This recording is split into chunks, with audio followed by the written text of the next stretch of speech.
রাতের অন্ধকার যত গভীর হয় রাজধানীবাসী ততই নিরাপত্তাহীনতায় ভুগতে থাকে। রাতভর সামাজিক মাধ্যমে আসতে থাকে ডাকাতি ও ছিনতাইয়ের খবর।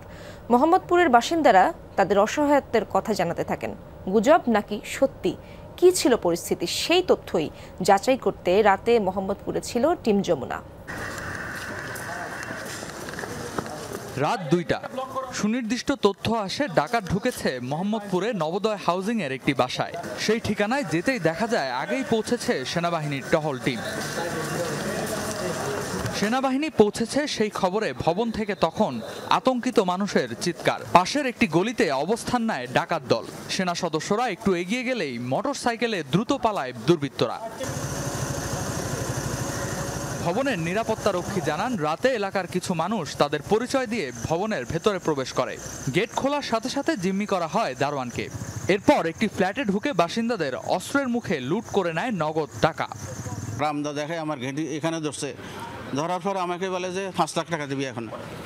তা আমি বললাম আমি বাড়ি থেকে আসছি গত পরশু, আমার আম্মা মারা গেছে, আমার কাছে টাকা টুকানে কিছু বাহাটিয়া কিছু টাকা দিছে, আর আমার বাতিজা একটা গত পরশু বিদেশ থেকে আসে, কিছু রিয়েল ছিল, সৌদি রিয়াল, টোটাল প্রায় 2 লাখ টাকার মতন।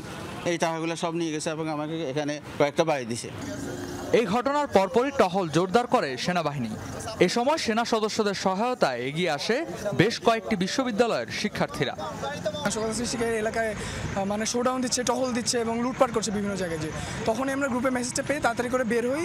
একান্তভাবে একটা অনুরোধ ছাত্র সমাজের পক্ষ থেকে, সাধারণ জনগণ আপনারা ছাত্র সমাজের সাহায্যের জন্য একটু এগিয়ে আসুন। সবাই যদি আমাদের ছাত্র সমাজের একটু হাত বাড়ায় দেয় সাধারণ জনগণ, এই দেশটা খুব সুন্দরভাবে করা যাবে। আমার দিক থেকে আমার কাছে মনে হয়েছে যে সবসময় স্টুডেন্টদের পাশে থাকা দরকার, আমাদের ভাইদের সাপোর্ট করা দরকার। এই জন্য মানে আমি আমার দিক থেকে ধরেন রাতের ঘুমটা স্যাক্রিফাইস করে স্টুডেন্টদের পাশে থাকার ট্রাই করছি।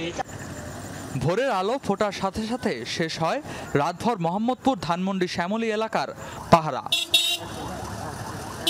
রেদওয়ান আহমেদ, যমুনা নিউজ, ঢাকা।